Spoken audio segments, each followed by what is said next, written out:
നമ്മുടെ നാട്ടിലെ നിരവധി വീടുകളിൽ മക്കളെക്കുറിച്ചോർത്ത് കണ്ണീര് കുടിക്കുന്ന മാതാപിതാക്കളുണ്ട്. അവരുടെ വഴിവിട്ട ജീവിതവും മദ്യപാനവും ലഹരി ഉപയോഗവും പല കുടുംബങ്ങളുടെയും സ്വൈര ജീവിതം തകർക്കുകയാണ്. കോട്ടയം കൂട്ടിക്കലിലെ ഒരു കുടുംബത്തിൻ്റെ കഥയിലേക്കാണ്. ലഹരിക്കടിമയായ യുവാവ് വീട്ടിൽ കലഹമുണ്ടാക്കുന്നത് പതിവ്. രാവിലെ മുതൽ പ്രശ്നങ്ങൾ തുടങ്ങും. മാതാപിതാക്കളെയും സഹോദരങ്ങളെയും ഉപദ്രവിക്കും. രാവിലെ അമ്മയുടെയും സഹോദരിയുടെയും നിലവിളി ശബ്ദം കേട്ട് നാട്ടുകാർ ഓടിക്കൂടിയപ്പോഴേക്കും കണ്ടത് വീട്ടിൽ പരാക്രമം കാണിക്കുന്ന ഇബ്രാഹിമിനെയാണ്. ലഹരിയിൽ അടിഞ്ഞാടിയ യുവാവ് വീട്ടിലെ ഗ്യാസ് സിലിണ്ടർ തുറന്നുവിട്ടത് പരിഭ്രാന്തി പരത്തി. ഉമ്മയെയും ഇളയ സഹോദരിയെയും വീട്ടിൽ നിന്ന് ഇറക്കിവിട്ട ശേഷമാണ് ഇബ്രാഹിം പരാക്രമം കാണിച്ചത്.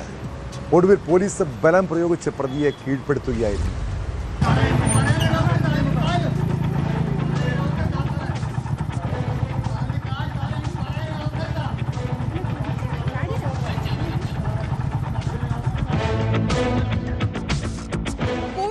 കരിപ്പായിലാണ് സംഭവം. ഇബ്രാഹിം എന്ന യുവാവാണ് ലഹരി ഉപയോഗിച്ച ശേഷം അതിക്രമം കാട്ടിയത്. വീടിനുള്ളിലെ 2 ഗ്യാസ് സിലിണ്ടറുകൾ തുറന്നുവിട്ട ഇയാൾ പരിഭ്രാന്തി പരത്തുകയായിരുന്നു.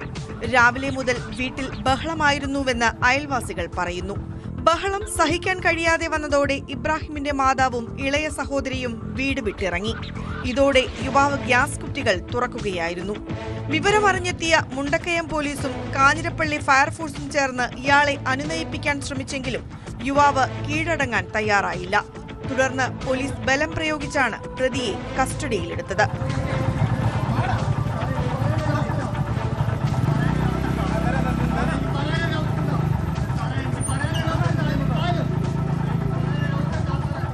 പോലീസ് സ്റ്റേഷനിലേക്ക് കൊണ്ടുപോകുന്നതിനിടെ ഇബ്രാഹിം ഓടിക്കൊണ്ടിരുന്ന ജീപ്പിൽ നിന്നും പുറത്തേക്ക് ചാടി രക്ഷപ്പെടാൻ ശ്രമിച്ചു. റോഡിലേക്ക് ചാടിയ ഇയാൾക്ക് നിസ്സാര പരിക്കുകൾ സംഭവിച്ചിട്ടുണ്ട്. വീണ്ടും പിന്തുടർന്ന് പിടികൂടിയാണ് ഇബ്രാഹിമിനെ സ്റ്റേഷനിലെത്തിച്ചത്. പ്രതിയുടെ അറസ്റ്റ് രേഖപ്പെടുത്തിയതായി പോലീസ് അറിയിച്ചു.